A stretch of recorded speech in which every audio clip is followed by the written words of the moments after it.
Comenzamos. Bueno, otra vez, mi nombre es Franco Martínez Narromesa, médico residente de tercer año de la especialidad de cirugía general por la Universidad Mayor de San Marcos. Me he formado en el Cusco, en la Universidad Andina, y en esta oportunidad vamos a hablar acerca de la litiasis vesicular. Ok, entonces los objetivos de esta ponencia es definir qué es la litiasis vesicular, cuáles son sus otras acepciones, sus nombres más comunes por los que los conocemos, exponer cuáles son los factores de riesgo que van a predisponer a la formación de estos cálculos, explicar cuáles son los principales síntomas que la gente va a quejar cuando tienen estos cálculos, dilucidar cómo se realiza el diagnóstico de esta enfermedad, enumerar las principales complicaciones, que tal vez es algo más relevante de esta patología, sus complicaciones. También les voy a explicar brevemente cómo se hace el manejo quirúrgico, porque muchas veces ese es el punto de duda o donde las personas creen que se pueden presentar complicaciones y ahí es el miedo. Un momento, vamos a agregar más gente. Okay. Listo, disculpen. Y al final vamos a hacer una recomendación de medidas higiénico-dietéticas que nos van a ayudar a prevenir la formación de cálculos y a llevar una vida en sí más saludable. ¿Okay? Entonces comenzamos con la definición. Un momento, sigue conectándose la gente. Ok, listo. Entonces la definición de litiasis vesicular o colelitiasis va a ser la presencia de cálculos o litos en la vesícula biliar. Ya, estos tienen otras acepciones, otros nombres. El más común o más coloquial es las piedras en la vesícula, ¿no? Los litos en la vesícula. ¿Ya? Hay otros nombres un poco más técnicos como colelitiasis, como les he mencionado, y la colecistolitiasis, que es un término un poco más complejo hasta de pronunciar, ¿no? Entonces quiero que se fijen en el gráfico de la derecha. Es un gráfico en el cual nos muestran la anatomía de las vías biliares del hígado y su relación con los órganos que están anexos a él. Primero, fíjense aquí en el gráfico en la parte superior izquierda. Vemos dónde está la disposición del hígado, ¿no? Que es en el hipocondrio derecho, en la parte superior derecha de nuestro abdomen. Está cubierto parcialmente por las costillas. Se sigue conectando, ya. Y tenemos un órgano anexo a este hígado, que es la vesícula biliar, que la vemos en el gráfico más grande, ¿no? Que está coloreada de color verde. Esta vesícula biliar tiene una función importante en el cuerpo, que va a ser básicamente de concentrar lo que es la bilis, que va a secretar el hígado. Entonces, al concentrar esta bilis, la vesícula nos va a permitir emulsificar las grasas y poder absorber estas grasas, que son fuente de energía para nuestro organismo. Entonces, el funcionamiento normal del hígado y la vía biliar es: se genera bilis en las células del hígado y van a descender por estas desembocaduras verdes. No sé si las llegan a ver, que están dentro del hígado.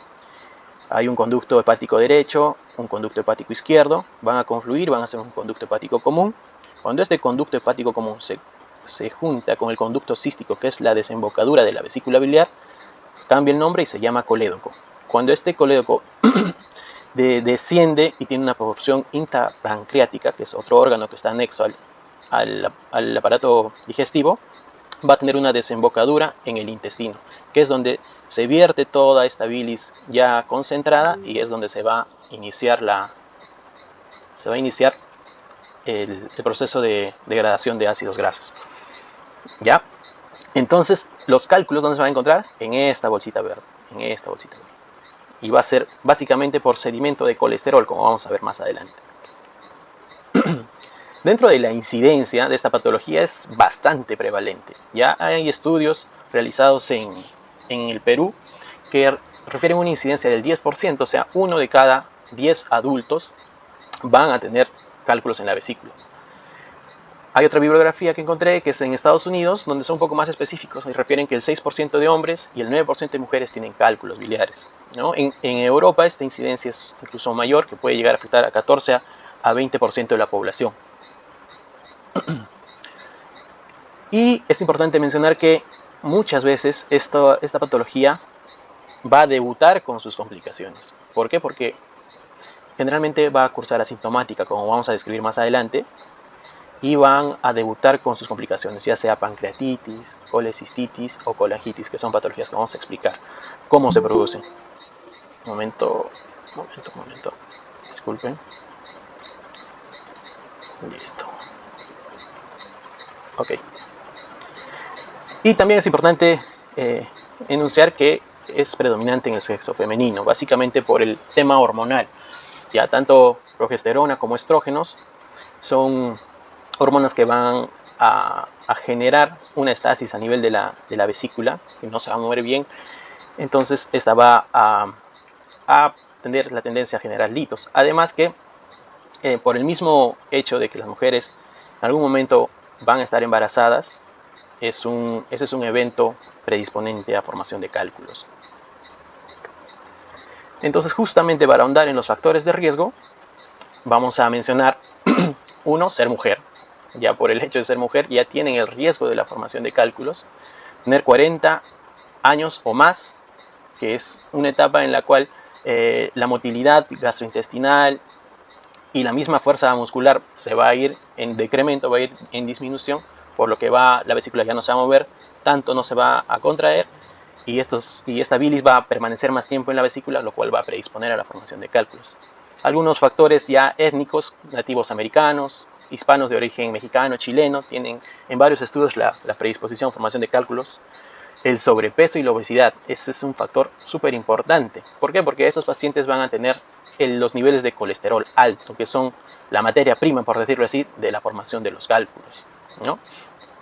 Otra es ser sedentario, igual, porque nos va a predisponer a obesidad, a sobrepeso, y justamente el ser sedentario va a predisponer a que todo nuestro tracto gastrointestinal tampoco se mueva. Muchas veces también pasa en pacientes posoperados, por ejemplo, que no se mueven, ¿no? por el temor o por el mismo dolor que tiene de la cirugía, pero lo recomendable es que se muevan, porque al caminar, al estar parados y deambular, estimulan al movimiento de todo el aparato gastrointestinal. Entonces es importante. El estar embarazada, como ya les he mencionado, es un factor importante en la formación de litos. Es una dieta con alto contenido en grasas y colesterol, que son la materia prima para los cálculos. Una dieta baja en contenido de fibras, que se encuentran más en vegetales y en frutas. El tener un antecedente familiar de cálculos biliares también predispone a una persona para la formación de los mismos. Tener diabetes mellitus, un rato por favor, ya, ok. El tener diabetes mellitus también genera en enfermedades a largo plazo y donde no están bien controladas principalmente, hay una lesión a nivel nervioso cuando la diabetes no está controlada. Entonces al existir esta lesión a nivel nervioso, también se genera una falta de movimiento adecuado de todo el tracto gastrointestinal y principalmente la vesícula. Algunos trastornos sanguíneos como anemia de células falciformes o algunos tipos de leucemia que también tienen un porcentaje de asociación para formación de cálculos. Esto es importante hoy en día. Perder el peso muy rápido predispone a la formación de cálculos. Ahora está en boga, por ejemplo, la cirugía bariátrica, ¿no? La manga gástrica principalmente, que son procesos que en algunos pacientes hacen perder muy rápido de peso. Y se ha visto una incidencia alta de cálculos biliares en estos pacientes. Entonces, estas cirugías bariátricas tienen que ser manejadas por el especialista, con una evaluación clínica previa y con un seguimiento consecutivo a la cirugía cercana. Otro factor de riesgo importante es tomar medicamentos que contengan estrógenos o anticonceptivos orales, estos principalmente en el caso de las mujeres. Ok. Sí, todo claro. Listo. Entonces, vamos a continuar. Ok, entonces vamos a hablar acerca de la clínica, de la sintomatología, qué es lo que el paciente siente cuando tiene los cálculos en la vesícula. En la mayoría de pacientes, esta enfermedad va a pasar desapercibida, asintomática, que creo que es un término que todos hemos aprendido en la pandemia, ¿no? Asintomático, ¿qué quiere decir? Que no tienen síntomas, no generan ningún tipo de molestia. Por lo cual, muchas veces el diagnóstico de esta patología, de estos cálculos en la vesícula, es de forma incidental. Un paciente se siente mal, y va al hospital por alguna patología, no sé, una diarrea, una infección urinaria, le hacen una ecografía y le encuentran cálculos en la vesícula, que generalmente no es la causa de su dolor, pero ya lo asocian a ¿no? Entonces es importante que ustedes sepan que tal vez ustedes tengan cálculos a nivel vesicular, pero no lo saben, ¿no? Porque no está dando síntomas. Espera un momento. Ya. Listo. Pero cuando sí generan síntomas, la clínica o el síntoma principal o el cuadro que nos va a generar es un cólico biliar, lo que llamamos nosotros un cólico biliar, ¿Qué es el cólico biliar? Va a ser un dolor abdominal generado justamente por la contracción de la vesícula y a la movilización de estos cálculos, de estas piedritas que tenemos dentro. Estos cálculos van a moverse dentro de la vesícula y se van a impactar en la desembocadura, lo cual va a producir una obstrucción transitoria de esta. Y esta distensión de la vesícula es lo que genera el dolor cólico, ¿no? Es un dolor en algunas personas sordo, o sea que no está bien localizado, no lo pueden identificar específicamente en un espacio, algunas personas, pero generalmente se da en el reborde costal derecho, ¿no? A ver, si todos nos siguen la secuencia, el esternón, si conocemos el esternón, ¿no? La parte central del pecho es un huesito, lo seguimos hasta abajo, la apófisis sifoides, que es la puntita que tenemos ahí abajo, y para la derecha tenemos el reborde costal derecho. A la parte media de ese reborde costal medio, ese es el punto donde se encuentra la vesícula biliar y es el punto donde se genera el mayor dolor en estas personas que tienen el cólico. Entonces, esta obstrucción parcial suele durar en algunos pacientes menos de 30 minutos y a la hora ya se estabiliza y va cediendo paulatinamente. En algunas personas este dolor se puede irradiar a la boca del estómago, que es el epigastrio, y en otras personas se puede irradiar hacia la espalda, hacia el lado del omóplato derecho, ¿no? Lo cual nos puede confundir con otras patologías, ¿no? Cálculos a nivel renal. Y en otras personas, como les he mencionado, no pueden localizar el dolor. El dolor es tan inespecífico que les duele todo el abdomen, ¿no? Okay. En algunas personas también se suele asociar, si el dolor es intenso, sudoración excesiva, náuseas, en algunos pacientes vómitos. Y además, este dolor cólico se da en un gran porcentaje de las personas tras comer una comida grasosa o copiosa, ¿no? En gran cantidad. Esta va a ser el desencadenante de esta, ya que va a haber al nuestro cuerpo tener la ingesta de grasas, de comida, lo que va a generar es una producción biliar y que la vesícula expulse la bilis que está concentrada para que nos ayude a digerir. Entonces, al existir este movimiento por la comida grasosa es donde se movilizan también las piedras que están dentro y van a producir la obstrucción parcial de la vesícula biliar y por consecuente el cólico. Otros síntomas mucho más extraños, pero que pueden producir los cálculos en la vesícula son eruptos, la sensación de saciedad temprana, ¿no? al tener los alimentos, regurgitación, que es, ¿no? lo que conocemos con una acidez a nivel esofágica, distensión o hinchazón abdominal, ardor a nivel epigástrico que nos puede confundir con una gastritis, náuseas, vómitos como hemos mencionado, dolor en el pecho en algunos o dolor escapular derecho o un dolor abdominal inespecífico que se da en algunas personas. Entonces, nosotros al sospechar que tengamos una enfermedad de cálculos a la vesícula, tenemos que acudir al médico, ¿no? Y la principal forma de diagnóstico que vamos a utilizar nosotros es la ecografía, ¿ya?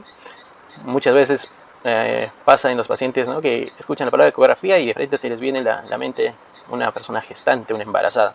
Pero no, la ecografía nos sirve bastante para múltiples enfermedades. Es un examen que no tiene mucho costo, se requiere solamente el equipo y un personal bien entrenado, ¿ya?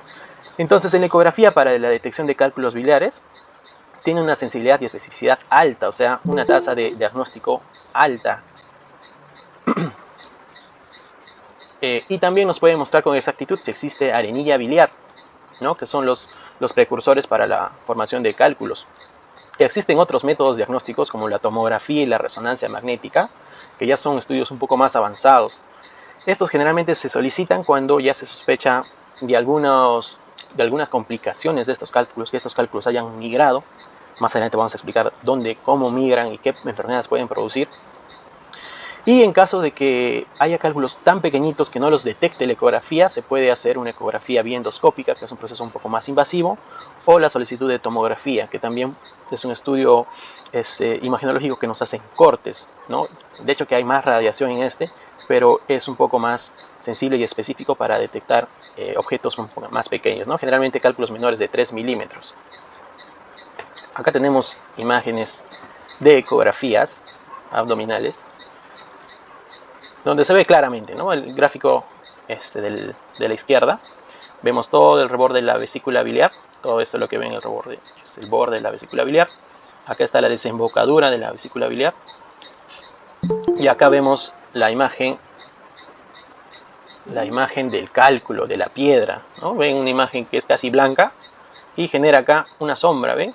Es justamente porque el método diagnóstico de la ecografía emite ondas de sonido que rebotan con objetos contundentes o según su densidad, rebotan y lo capta como más claro. Entonces justamente donde hay vacío se ve negro y donde hay donde hay una consistencia sólida se ve blanco. Entonces en el primer gráfico vemos un cálculo grande. Este cálculo será más o menos de 1,5 centímetros a 2 centímetros, que está cerca de la desembocadura de la vesícula. En el segundo gráfico vemos lo que es la conocida como barro biliar o arenilla, que también produce ese efecto de sombra acústica, ¿no? Ven acá una zona negra, es justamente porque no pasa el eco de la ecografía. Y en el último gráfico es una persona que tiene múltiples cálculos. Mira, son cálculos pequeños, de 0,5 a 0,8, no pasan de 1 centímetro los cálculos, y son múltiples, miren, parece un racimo de uvas. Ven que están en todo el fondo de la vesícula e incluso van al bacinete, a la desembocadura de la vesícula.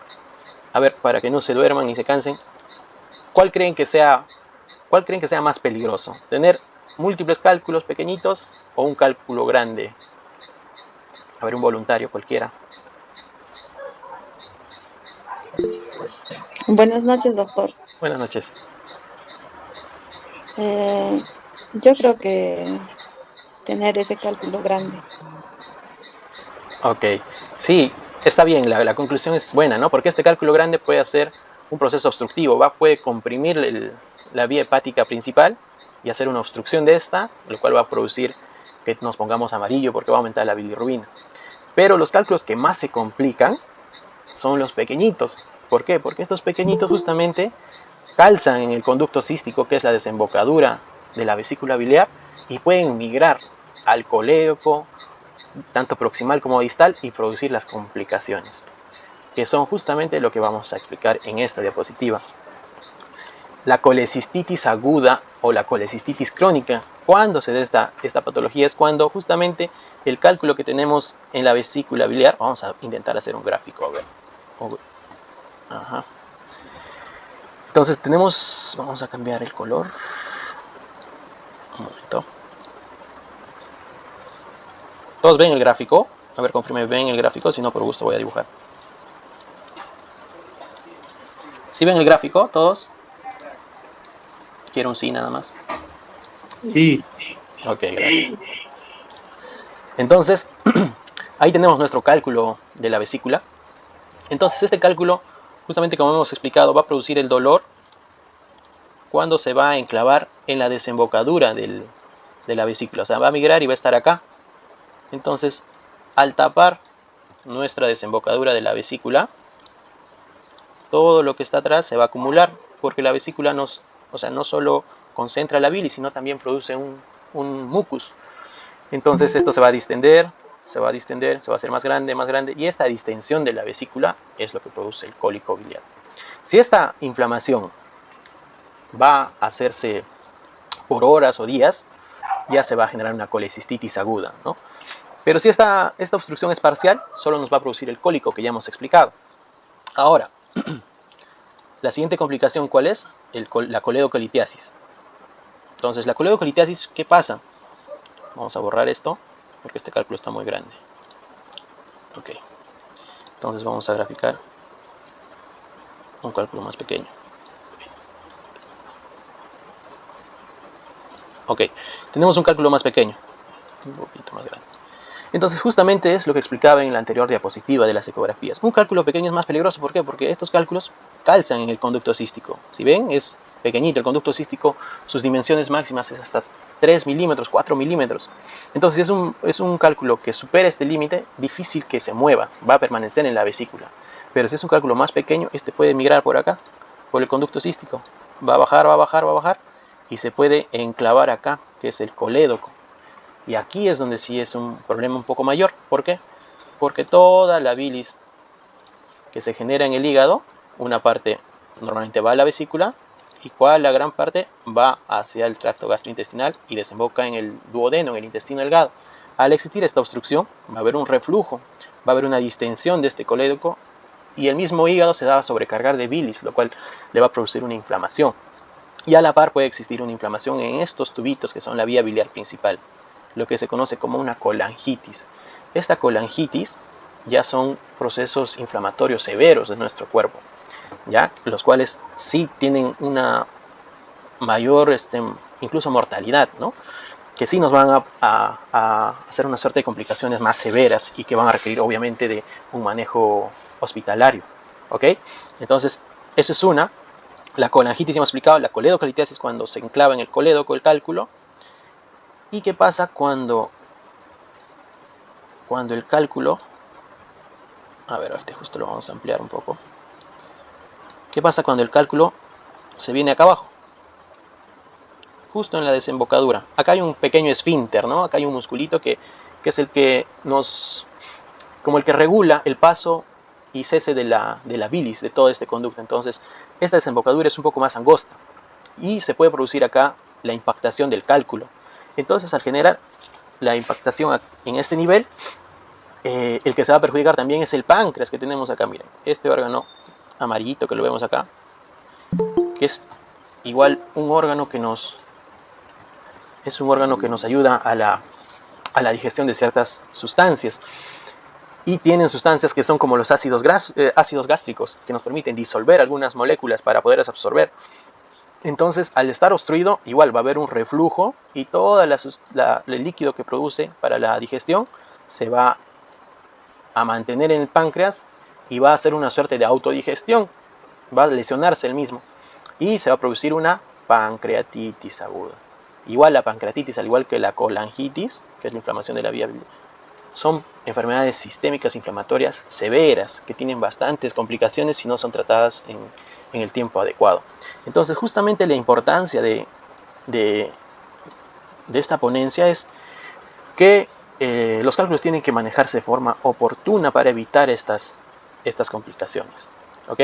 Otras complicaciones más raras van a incluir el cáncer de la vesícula biliar, que tiene un porcentaje bajo de asociación con los cálculos.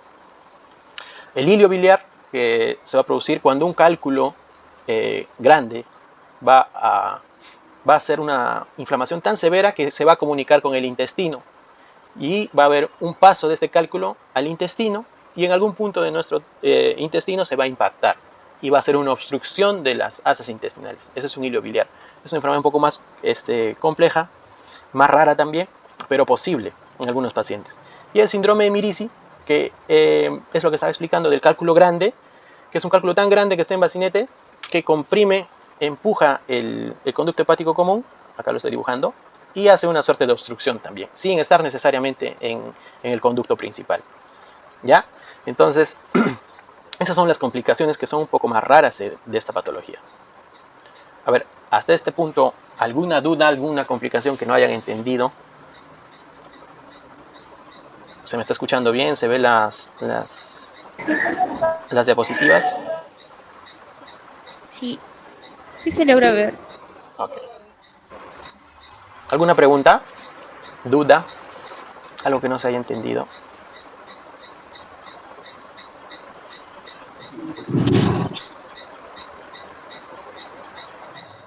Ok.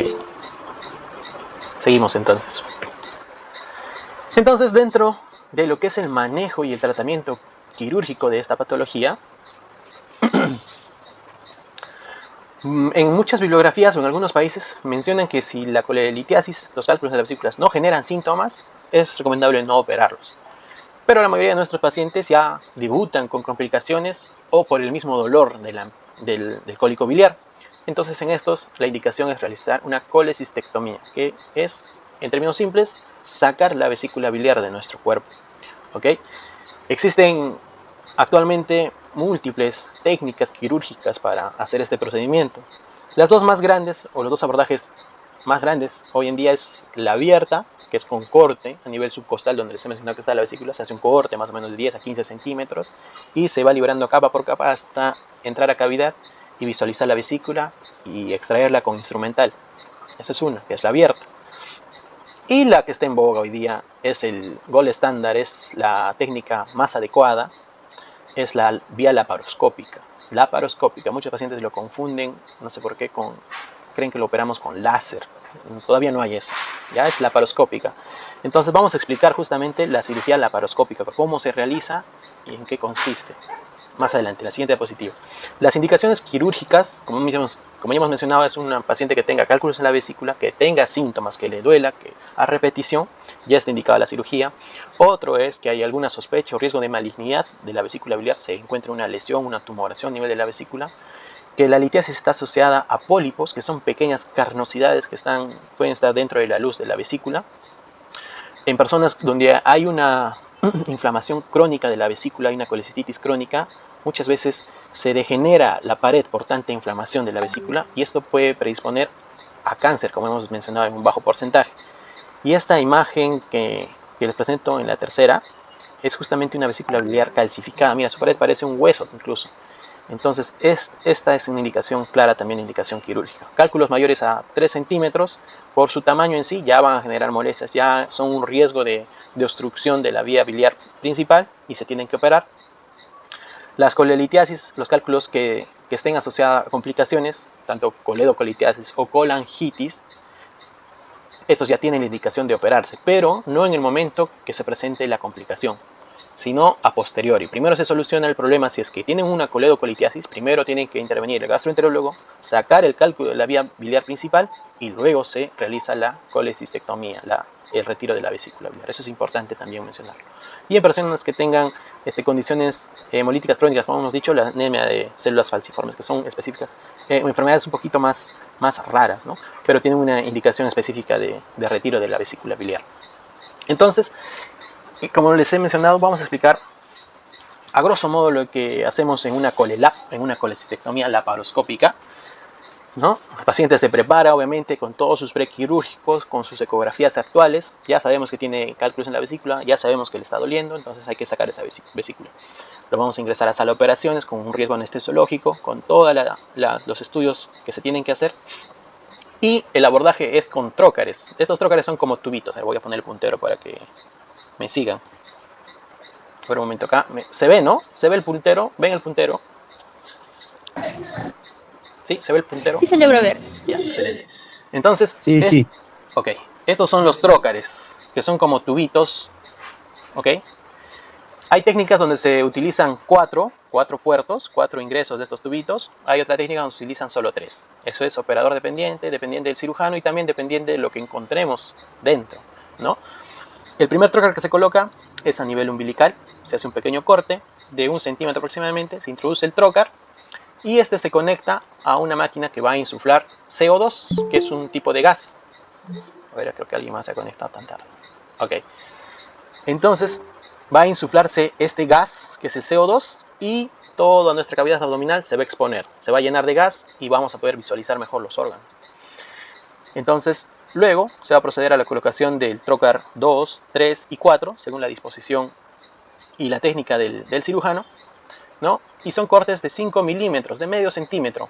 Y el otro es de 10 milímetros, que justamente nos va a permitir introducir la cámara, ¿no? La cámara generalmente es de 1 centímetro, por eso se ponen trócares un poco más grandes. Entonces, por los trócares de 5 vamos a introducir nuestros instrumental, que son pinzas, que son instrumentos de corte, que nos van a permitir la disección de la zona a operar. Entonces quiero que vean en esta parte de la superior derecha, ¿no? Tenemos el esquema que ya les he explicado. Acá está la vesícula biliar. La vesícula biliar tiene su arteria cística. Acá tenemos la arteria que está de rojito, ¿ven? Ok. Que sería el conducto cístico, que es la desembocadura de la vesícula biliar. Este es el conducto hepático común. Y acá es el colédoco y se va para abajo y se conecta al intestino delgado, al duodeno. ¿Ok? Entonces, en la cirugía tenemos que situarnos en este punto. Tenemos que empezar a disecar, porque esto no siempre se ve así bonito como lo ven en el gráfico. Muchas veces está pegado, está recubierto de grasa. Entonces nosotros empezamos a disecar, a pelarlo, en palabras un poco más simples, pelarlos hasta encontrar estas estructuras. Ya tenemos técnicas justamente para que sea esta visualización segura y poder clipar a nivel del conducto cístico. nosotros clipamos en esta zona, ponemos clips, en otros casos se ligan, se cierran este tubito de la desembocadura de la vesícula y también se liga esta arteria para que no ocurra un sangrado. Entonces, una vez ligado y cortado estas estructuras, acá lo vemos en el gráfico inferior izquierdo, mira, acá están los clips, si se notan acá hay dos clips, acá hay un clip en el conducto cístico distal, y se empieza a retirar la vesícula, ¿no? Con este instrumental, que es un instrumental de electrocoagulación, se empieza a quemar y a disecar toda la pared posterior de la vesícula que está pegada al hígado. Una vez retirada toda esta zona, va a quedar un lecho cruento, un lecho muchas veces sangrante. Entonces lo que se procede es a electrocoagular, ¿no? Los puntos de sangrado se queman, queda sequito y posteriormente se va a extraer la vesícula biliar. ¿Cómo lo extraemos? Por este puerto de 10 milímetros, de 1 centímetro umbilical, introducimos una bolsa. Miren, en el gráfico inferior de la derecha vemos que es una bolsa de plástico. Esta es una bolsa especial para cirugía endoscópica. Y en otras ocasiones se utilizan bolsas de látex artesanales que se hacen con guantes, estériles obviamente, y que hacen la misma función. Entonces introducimos la vesícula que hemos retirado y se la extrae por este puerto, por el puerto umbilical. Como ya tenemos la cicatriz umbilical todos, entonces es una zona en la que la incisión va a ser mínima, no se va a ver, estéticamente va a quedar mucho mejor. Entonces por eso optamos por retirar la vesícula por este puerto. Entonces se saca la bolsita, se saca la vesícula y para finalizar la cirugía tenemos que verificar los puertos por los que hemos introducido los trócares y que no haya ninguna fuga de bilis ni de sangrado, ¿no? Entonces con estas revisiones ya hechas, retiramos los trócares y cerramos las incisiones, que como les he explicado son cortes bien pequeños, ¿no? De 5 milímetros y 10 milímetros. Bueno, y para finalizar ya la ponencia, creo que ya nos hemos extendido mucho, es las medidas preventivas higiénico-dietéticas, lo cual nos va a prevenir, uno, básicamente la formación de cálculos. Una vez que ya tengamos los cálculos, ya el manejo va a ser médico o quirúrgico, ¿no?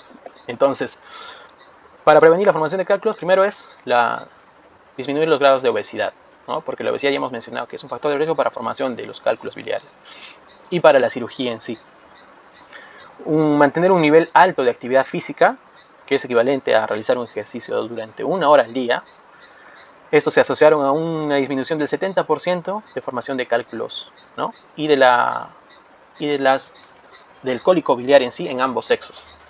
Hay que evitar lo que es la éstasis de la vesícula, eso principalmente en ayunos prolongados, la resistencia a la insulina, que es justamente por la obesidad, y en personas que tengan diabetes, dislipidemia, que es el consumo no balanceado de la alimentación, es una dieta rica en colesterol, en triglicéridos, un estilo de vida sedentario, hay que evitarlo, como ya hemos mencionado, actividad física. En caso que se pueda, evitar la terapia hormonal sustitutiva, esto en mujeres, básicamente productos que tengan progesterona y estrógenos, y evitar obviamente el consumo de comida rápida, ¿no? El fast food, que es la principal fuente de colesterol, triglicéridos y ácidos grasos malos para nuestro organismo. Acá tenemos otras recomendaciones: no te saltes comidas, no hagas ayunos prolongados. ¿Por qué? Porque estos predisponen a la formación de cálculos. La baja de peso tiene que ser paulatina, ¿no? Se recomienda generalmente disminuir máximo entre 0.5 a 1 kilo por semana para no predisponer a nuestro cuerpo a hipoglicemias y a formación de cálculos. Y consumir una dieta balanceada obviamente, y alimentos ricos en fibra. Estos básicamente vegetales y frutas. ¿Ok? Bueno, y en este gráfico que quería mencionarles, sí, muchas veces nosotros ya tenemos ciertas conductas higiénico-dietéticas en nuestra alimentación, ya tenemos nuestra personalidad hecha, nuestro estilo de vida ya marcado. Entonces, cambiar a una persona adulta para que haga ejercicio, para que se alimente bien, es un poco complicado, ¿ya? En la práctica diaria lo vemos y es bien complicado. Pero donde sí tenemos que incidir es en nuestra prole, en nuestros hijos, en los niños. A ellos sí podemos instaurarles un estilo de vida sano. Entonces depende de nosotros como padres, como familiares, darles la información correcta y criarlos de buena forma en pro de su salud, básicamente. En estos últimos años, en estas últimas décadas, se está viendo que está aumentando la incidencia de obesidad infantil y con todas las complicaciones que acarrean: diabetes, formación de cálculos, resistencia a la insulina, problemas cardíacos, problemas cerebrales. Entonces todo esto lo podemos evitar simplemente llevando un estilo de vida saludable. Entonces depende de nosotros llevar estos estilos de vida saludables a nuestras familias, a nuestras casas, y en caso donde ya tengamos la enfermedad diagnosticada, la litiasis vesicular, acudir a su cirujano, a su médico de cabecera, para que tengamos un tratamiento y un manejo adecuado y en los tiempos establecidos. ¿Ok? Listo, con eso acabamos la ponencia. ¿Alguna duda, pregunta? Por favor, me gustaría que hagan un comentario de la ponencia, si se ha entendido, no se ha entendido. Los escucho, ya no a escucharlos. A ver, Lisette Figueroa está levantando la mano. Buenas noches, doctor. Sí. ¿Qué riesgos corre una persona diabética si amerita ser operada de un cálculo? Ok, sí, mira, primero tenemos que mencionar que la diabetes es un factor de riesgo para la formación de cálculos. ¿Ok? Ahora, en una paciente diabética que esté controlada, que su glicemia, que sus índices de glucosa esté controlada, las complicaciones van a ser igual que una persona sana. Eso es uno. Ahora, en una paciente diabética que no esté controlada, sí va a haber un daño a nivel nervioso y vascular de todo su organismo. Y esto también se refleja a nivel de la vesícula biliar. Su vesícula ya no se va a mover de la misma forma, lo que va a predisponer a que se genere más barro biliar y más cálculos. Y esto va a predisponer a que tenga las complicaciones, básicamente la colecistitis aguda. Y también en estos pacientes diabéticos no controlados, los tejidos de nuestro organismo son un poco más laxos, o sea, son más delgados, por decirlo así. Entonces, hay más riesgo que estas pacientes también presenten fístulas, que son conexiones por inflamación de la vesícula hacia el intestino delgado, hacia el duodeno. ¿Ok? Pero lo recomendable en pacientes diabéticos, como he mencionado, es mantener su glicemia, sus controles con el endocrinólogo, y van a tener el mismo riesgo que una persona que no tenga diabetes. ¿Ok? Dentro de la cirugía, en pacientes diabéticos es importante solo controlar la glucosa, tanto pre-op, o sea, antes de la cirugía, durante la cirugía y posterior a la cirugía. Ya en estos pacientes sí es factible evaluar un poco más las heridas, porque justamente por su condición tienden a hacer una cicatrización un poco más lenta, ¿no? Por los daños vasculares que tienen. Pero dentro de lo general, como les he dicho, manteniendo un nivel normal de glucosa, estos pacientes no tienen mayor complicación. ¿Otra pregunta?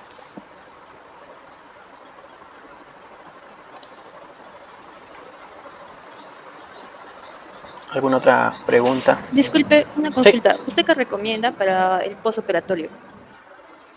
Para el postoperatorio. Ok. Miren, esa es la gran duda de varios pacientes, ¿no? Porque preguntan, doctor, ya me han sacado la vesícula, ahora que como. Entonces, la recomendación es que dentro de los 2 a 3 primeros meses post cirugía tengan una dieta baja en grasas, ¿ok? Sea una dieta que no tenga colesterol. Eso básicamente evitar lácteos, ¿no? Queso, leche, yogur.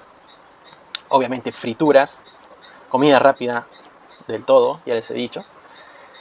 Pero nuestro cuerpo se va a adaptar a este cambio, a estar sin vesícula, por decirlo así. Entonces la secreción biliar al cabo de 2 a 3 meses se va a restituir y vamos a poder digerir otra vez nuestros alimentos. ¿Ok? Entonces al cabo de 2 a 3 meses nuestra dieta tiene que ser tal cual la llevábamos antes, obviamente con los cambios que tienen que hacerse, ¿no? Disminuyendo la ingesta de colesterol, haciendo buena actividad física. Y la recuperación de un paciente que se le ha operado de una colelap, de una colecistectomía laparoscópica, es al menos de alta salen al segundo o tercer día máximo, si no tiene complicaciones la cirugía. Y al cabo de una semana ya se reincorporan al trabajo. Y al cabo de 2 a 3 meses, su dieta normal. No hay ningún otro problema. ¿Otra pregunta?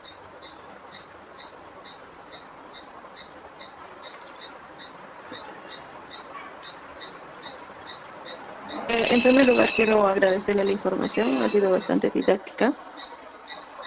Gracias. Particularmente soy una persona que ya no tengo vesícula. Bueno, como he indicado, ¿no? He regresado a mi alimentación normal. En todo caso, mi consulta es si si podemos estar sin vesícula Ujú. y con la finalidad de evitar esas complicaciones, ¿sería posible hacerse una intervención quirúrgica antes de llegar a esos pólipos? Exactamente. Gracias por su respuesta. Ok. Gracias, Rita. Gracias por tu participación. Sí, justamente el objetivo de la presentación es que operemos un cálculos en la vesícula sin inflamación, sin complicaciones, porque justamente estas complicaciones son las que ponen en riesgo la salud y la vida de nuestros pacientes. Como hemos mencionado, la inflamación de la vesícula misma, la inflamación de la vía biliar, los cálculos que se ponen o que migran y se colocan en el colédoco, que van a predisponer a una enfermedad hepática o del páncreas. Justamente para evitar estas tenemos que manejar los cálculos en el tiempo establecido. Nosotros ya tenemos el dolor, ya nos han hecho la ecografía, ya sabemos que tenemos cálculos. Tal vez el dolor no es muy frecuente, pero ya tenemos que ir a nuestro médico de cabecera, a un cirujano de confianza, para que nos programen la cirugía. Muchas veces pues nuestra ideología, ¿no? El hecho de ser un poco descuidados con nosotros mismos hace que ya lo haré después, o ya cuando me duela fuerte me voy a operar. Pero muchas veces pasa que el cálculo pues migra, es una complicación severísima y puede poner en riesgo nuestra vida. Entonces lo ideal es operarlo antes, previendo estas complicaciones. ¿Alguna otra pregunta? ¿Duda? ¿Comentario? Una más para acabar. Doctor, buenas noches. Buenas noches. Bien, una consulta en base a una experiencia familiar. Tenía una sobrina, tendría 12 años, 13 años aproximadamente, le sacaron la vesícula y le encontraron restos de cartílago de pollo y semillitas de tomate. No sé si esto realmente causó esa obstrucción y ese problema, si está comprobado, o no debemos de temerle a eso, porque la mayoría, ¿no?, tiende a comer el cartílago de los pollos, ¿no?, del pollo, y también igual las semillas del tomate y otras también, otras verduras. Sí, sí, a ver, esos hallazgos lo habrán hecho, pero posiblemente sea un cuadro de apendicitis. ¿Por qué? Porque, a ver, vamos a revisar un gráfico para que lo vean. Acá, en este gráfico. A ver un ratito. En este gráfico. Mira, señora Noeli, acá, en este gráfico podemos ver la vesícula biliar es parte de las vías biliares hepáticas, y estas desembocan en el duodeno. Entonces, justamente donde desembocan tenemos un esfínter que es básicamente 0,5 a 0,7 milímetros. Entonces, que entre el alimento por ahí es bien raro, casi imposible. Lo que sí pueden introducirse por ahí algunas veces son parásitos, ¿ya?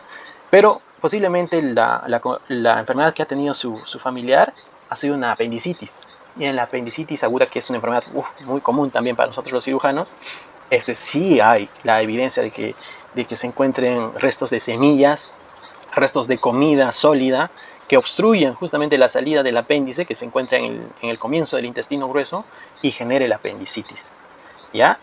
Pero siendo la causa principal la acumulación de heces en este punto. Entonces posiblemente esa sea la enfermedad que aquejó a su familiar. ¿Okay? Muchas gracias, doctor. Entonces será un tema pendiente para una próxima charla también. Sí, claro que sí. Viendo el aforo de esta charla podemos quedar en una próxima reunión. Gracias. ¿Alguna otra pregunta? Si no, para finalizar ya. Bueno, creo que no hay más dudas. Espero haberles dado la información clara. Discúlpenme si en algún momento he utilizado ciertos tecnicismos que no se haya podido entender bien. He intentado hacer lo más simple posible. Y nada, gracias por su tiempo, gracias por su predisposición. Creo que la mayoría tiene mi número, o si no, por cualquier medio me puede contactar para cualquier duda posterior a la exposición. Y nada, muchas gracias, buenas noches. Conmigo es hasta otra oportunidad.